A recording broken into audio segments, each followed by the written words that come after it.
காலபுருஷ சக்கரத்தில் முதல் ராசியாக வலம் வரக்கூடிய வலிமையான கிரகமான செவ்வாய் பகவானை ராசி அதிபதியாக கொண்ட எல்லாருக்குமே நல்லதையே நினைக்கக்கூடிய மேச ராசி அன்பு சொந்தங்களுக்கு வணக்கங்க.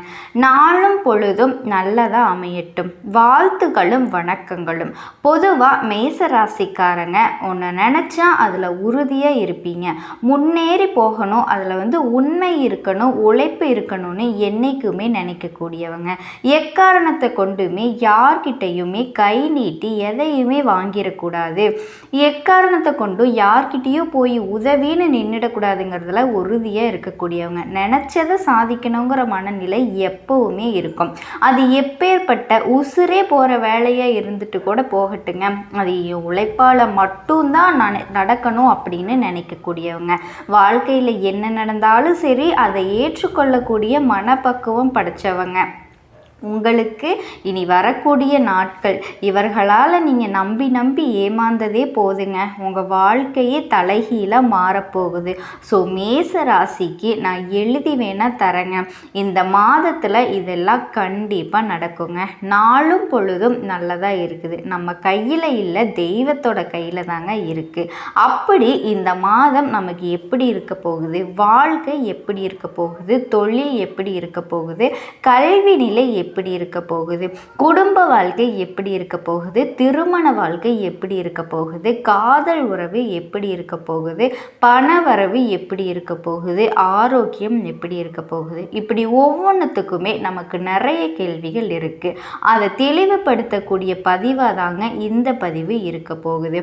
ஸோ மேச ராசி அஸ்வினி பரணி கார்த்திகை நட்சத்திரம் 1ஆம் பாதம் இந்த 3 நட்சத்திரங்களை உள்ளடக்கியதுங்க. பொதுப்படியாக நம்ம மேசம்னு சொல்லுவோம்.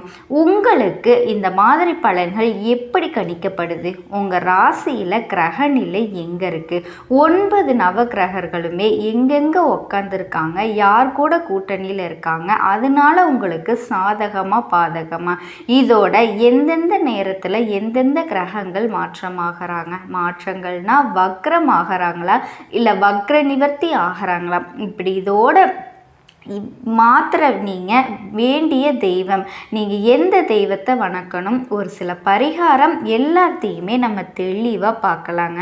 முதல்ல கிரக நிலையை பார்த்துடலாங்க. தனவாக்கு குடும்பஸ்தானத்தை பொறுத்த வரைக்கும் சுக்கிர பகவான் அசுரர்களின் குருன்னு சொல்லக்கூடிய, அதே போல் தைரிய வீரிய ஸ்தானத்தை பொறுத்த வரைக்கும் நவ கிரகங்களினுடைய முதல்வன் சூரிய பகவான். இவர் கூட கூட்டணியில் குருவிற்கெல்லாம் குருவான குரு பகவான் முழு சுப பொருந்தியவர் தாங்க. வெளிச்சம் பிளஸ் அதிர்ஷ்டம்னு வச்சுக்கலாம். தைரிய வீரிய ஸ்தானத்தில் இவங்க 2 பேரும். இதோட சுகஸ்தானத்தை பொறுத்த வரைக்கும் புத்திக்கே அதிபதி புதன் பகவான். அடுத்ததா பஞ்சமஸ்தானத்தில் உங்களுடைய அதிபதி செவ்வாய். அவர் கூட பாம்பு கிரகங்களான 2வது ராகுவோட தம்பின்னு சொல்லக்கூடிய கேது பகவான். ஸோ இவங்க 2 பேருமே கூட்டணி. அடுத்ததா லாபஸ்தானத்தில் நம்ம எல்லாருக்கும் பயன் தரக்கூடிய சனீஸ்வர பகவான். தொழில்காரகன், கர்மக்காரகன், ஆயுள்காரகன். இவர் கூட பாம்புக்காரர்களுடைய, அதாவது கேது பகவானினுடைய அண்ணன்னு சொல்லக்கூடிய அளவுக்கு வலிமையான கிரகம் ராகு பகவான். ஸோ இப்படி தாங்க நவகிரகம் உங்களுடைய ராசியில் வலம் வராங்க, கூட்டணியில் நிற்கிறாங்க. இதோட மாற்றம் வரக்கூடிய இந்த வருஷத்தில் சனி பகவான் வக்ரம் ஆரம்பிக்கிறாருங்க. உங்களுக்கு வரக்கூடிய அதிர்ஷ்டம் எல்லாமே இனி பெறப்போகுதுங்க. நீங்கள் எதை பற்றியும் கவலைப்படணுங்கிற அவசியமே இல்லை. இந்த உங்களுக்கு கோபம் மட்டும் கொஞ்சம் எந்த ஒரு விஷயத்துலையா இருந்தாலுமே அதிகமாக வந்துட்டுருக்கு. இந்த கோபத்தாபங்களால் உங்களோட நட்பும் உறவும் பாதிக்கப்படுறதுக்கு வாய்ப்பு இருக்குங்க. இதனால் கோபத்தை கட்டுப்படுத்தி உறவையும் நட்பையும் சுமூகமாக நிலச்சி நீடிக்க வைக்கிறது உங்களுடைய கையில் தாங்க இருக்குது. இதோட உல்லாச பயணங்கள் போகிறதுக்கு வாய்ப்புகள் அமையுங்க.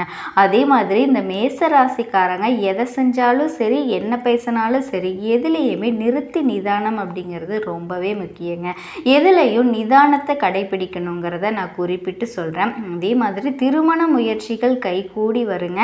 நீண்ட நாட்களாக திருமணம் ஆகலை, ஆண்கள் பெண்கள்னு வரன் பார்த்துட்டு இருந்தீங்க அப்படின்னா எங்கே வரன் பார்த்தாலும் அது கைகூடி வரலை, கைகூடி ஆனது பிரிஞ்சு போயிடுச்சு. இதோட இதோட திருமணமானவங்க நான் வந்து மறுமணத்துக்கு வரன் பார்த்துட்டு இருக்கேன், நாங்கள் பிரிஞ்சுட்டோம், இப்படி சொல்கிறவங்கள கூட மறுமணத்துக்கு வாய்ப்பு இருக்குது. திருமண முயற்சிகள் எந்த நிலையில் இருந்தாலும் சரிங்க, கை கூடி வரும். அதே மாதிரி தடைப்பட்ட பணவரத்து தடை நீங்கி கைக்கு வந்து சேரும்.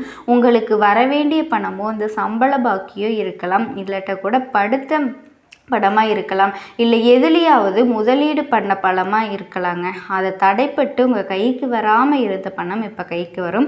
அதே மாதிரி மனசில் இருந்த குழப்பங்கள் நீங்கி தைரியம் உண்டாகும். குழப்பத்தால் என்ன செய்கிறது ஏது செய்கிறதுன்னு ஒரு புரியாத நிலையில் வாழ்ந்த உங்களுக்கு அந்த குழப்பங்கள் நீங்கிறதுக்கான வாய்ப்பு நிறைய விஷயம் இருக்குங்க. அதே மாதிரி பிள்ளைகளை பற்றின மனக்கவலை நீங்கும். அடுத்து இந்த குடும்ப வாழ்க்கையை பொறுத்த வரைக்கும் கணவன் மனைவி கிட்ட இருந்த பிரச்சனைகளுக்கு முடிவு வருங்க, பிரச்சனைகள் தீரும். ஒட்டுமொத்தமாக கணவன் மனைவி உறவு அப்படிங்கிறதே அந்யூன்யமாக மாறுங்க. அதே மாதிரி தந்தை வழியில் உங்களுக்கு இருந்து வந்த பிரச்சனைகள் சரியாகும். அடுத்ததாக தொழில் ஸ்தானத்தை பொறுத்த வரைக்கும் சூரியன் பார்க்குறாருங்க. சூரிய பகவான் யாருங்க? அதிகாரம், அரசாங்கம் இல்லையா? இவரோட அமைப்பு தொழில் ஸ்தானத்துக்கு இருக்கிறதுங்கிறது தொழில் வியாபாரத்தில் நீங்கள் எதிர்பார்த்ததை விட கூடுதல் லாபம் வந்து கிடைக்க பெற வைப்பார். இந்த கோர்ட்டு கேஸு வம்பு வழக்கு எதுவாக இருந்தாலுமே இவருடைய பார்வையினால் சுமூகமான முடிவுகள் வந்து சேரும். அதே போல் நான் வெளிநாட்டுக்கு படிக்க போகிறேன், அந்த மாதிரி எந்த முயற்சிகள் எடுத்தீங்கனாலும் சாதகமான பலன்கள் கிடைக்குங்க. குறிப்பாக எதிர்ப்புகள் அகலம். அரசியல்வாதிகளுக்கு தொழில் வியாபாரம் இது தொடர்பான போட்டிகளுமே நீங்க போகுதுங்க. நோய் நீங்கி உடல் ஆரோக்கியம் ரொம்ப சிறப்பாக இருக்கும். அடுத்ததாக கலைத்துறையில் இருக்கவங்களுக்கு நீங்கள் எதிர்பார்த்த லாபங்கள் கிடைக்கும். பெண்களுக்கு மனக்குறைகள் நீங்கி மனசில் நம்பிக்கை உண்டாகும். பணவரத்து கூடும். குடும்பத்தில் இருக்கக்கூடிய பிரச்சனைகள் எல்லாமே தீரப்போகுதுங்க.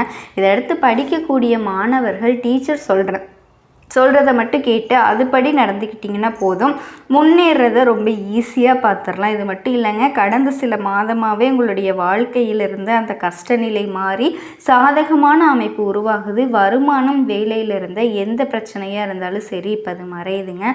வருமானம் அதிகரிக்கக்கூடிய காலகட்டம். மனசில் தன்னம்பிக்கை தைரியம் அதிகமாகக்கூடிய நேரம். எல்லா முயற்சிகளுமே கைகூடுங்க. சொல்லப்போனால் அதிர்ஷ்ட வாய்ப்புகள் வந்து உங்களை தேடிக்கிட்டு வரும். குடும்பத்தில் ஒற்றுமை இருக்கும். மகிழ்ச்சி அதிகமாகும். சுபகாரிய பேச்சுகளில் சுமூகமாக முடியுங்க. வருமானம் கூடுறதுக்கான வாய்ப்பு இருக்குது. இதே மாதிரி கணவன் மனைவி உறவுகளில் இணக்கமும் இருக்குங்க, நெருக்கமும் அதிகமாகுது. கடந்த சில நாட்களாக உங்களுக்கு இருந்து வந்த குழப்பங்களில் நீங்கி மனசில் ஒரு தெளிவு கிடைக்குங்க. உங்களை தேடி வரக்கூடிய வாய்ப்புகளை சரியான வகையில் நீங்கள் பயன்படுத்திட்டால் மட்டும் போதுங்க, வெற்றி நிச்சயம். குறிப்பாக தொழில் வியாபாரம் உங்களுடைய முயற்சிகளுக்கு சீக்கிரமாகவே நல்ல பலன் வந்து உங்களுக்கு கிடைக்குங்க. இதே மாதிரி குடும்பத்தை விட்டு பிரிஞ்சு வெளியூருக்கு போய் வெளிநாட்டுக்கு போய் தங்கியிருந்தவங்க எல்லாம் இனி இந்த பொற்காலமாக அமைஞ்சிருக்கிறதுனால திரும்ப நம்மோட சொந்த நாட்டுக்கு வர்றதுக்கு, சொந்த ஊருக்கு வர்றதுக்கான வாய்ப்புகள் அமைஞ்சிருக்குங்க. இதோட ரொம்ப சுபிட்சமானதாக இருக்குங்க. பணவரவில் திருப்திகரமாக இருக்கும், மகிழ்ச்சியானதாக இருக்கும். கடைசி சில நாட்கள் மட்டும் பாதகம் கிடையாதுங்க, சின்ன சின்ன நெருக்கடிகள் மட்டும் வரும். ஸோ இனி வரக்கூடிய நாட்களை வந்து நீங்கள் கரெக்டாக பயன்படுத்திக்கிட்டீங்க அப்படின்னா அந்த ஒரு நாட்களை ஈஸியாக நீங்கள் சமாளிச்சிடலாம். கவனமாக இருக்கக்கூடிய இடம்னு பார்த்தோம்னா ஒரு சில இடங்களில் வந்து உங்களுக்கு அலைச்சல் அதிகமாக வரும். தூக்கங்கிற வேலை, வியாபாரம் இது சம்மந்தப்பட்ட விஷயங்களில் வீண் வரியமும் அலைச்சலும் வர்றதுக்கு வாய்ப்பு இருக்குது. அதனால் நீங்கள் திட்டம் தீட்டிக்கணும். அதே மாதிரி அவசரப்பட்டோ யோசிக்காமலோ எந்த ஒரு முதலீடுமே நீங்கள் செய்யக்கூடாதுங்க. பெரிய அளவில் நஷ்டம் வர்றதுக்கு சாத்தியக்கூறு இருக்குங்க. அதே போல் தொழில் ரீதியாக புதிய மாற்றங்கள் செய்யலாம் அப்படின்னு நினச்சிங்கன்னா கொஞ்சமான தொகையை கொஞ்சமான முயற்சி செய்கிறது ரொம்பவே நல்லது. பெருசாக நான் பண்ணுறேன், பெரிய தொகையை முதலீடு பண்ணுறேன் அப்படின்னா அது உங்களுக்கு டவுட்டு தாங்க. அதே மாதிரி மாத இறுதி வரைக்கும் குழந்தைகளால் சின்ன சின்ன தொந்தரவுகள் வந்துக்கிட்டே இருக்கும். குழந்தைகளால் சின்ன சின்ன செலவுகள் வரும். குழந்தைகளோட ஆரோக்கியத்தில் கவனம் தேவை. அதே மாதிரி யாருக்காவது இந்த கடன் கொடுக்கறதோ, கடனுக்கு ஜாமீனுக்கு நிற்கிறதோ, கையெழுத்து போடுறதோ இது எல்லாமே மேசராசிக்காரங்க வந்து சுத்தமாக செய்யவே கூடாதுங்க. இனி வரக்கூடிய நாட்கள் வந்து நம்ம மேசராசிக்கு சிறப்பாக இருக்கணும். எந்த ஒரு தடையோ தாமதமோ கஷ்டமோ நஷ்டமோ வரக்கூடாதுன்னா அனுதினமும் எப்படி நீங்கள் முருகப்பெருமான வழிபாடு செய்கிறீங்களோ அதே மாதிரி கண்கண்ட தெய்வமான சூரிய பகவானையும் வழிபாடு செய்கிறது வந்து உங்களுக்கு சுகத்தை கொடுக்குங்க. கண்டிப்பாக இனி வரக்கூடிய நாட்கள் நல்லதாக இருக்குங்க. புதன் பகவான் மற்றும் சனீஸ்வர பகவான் தாங்க 2 பேருமே வக்ரகதியில் இருக்கிறதுனால மேசத்திற்கு அதிர்ஷ்டமான காலம் வரப்போகுதுங்க. மேசராசி இருக்கக்கூடிய எல்லா மனிதர்களுக்குமே எல்லா நண்பர்களுக்குமே ரொம்ப அமோகமான நாட்களாக தாங்க இனி வரக்கூடிய நாட்கள் அமைஞ்சிருக்கு.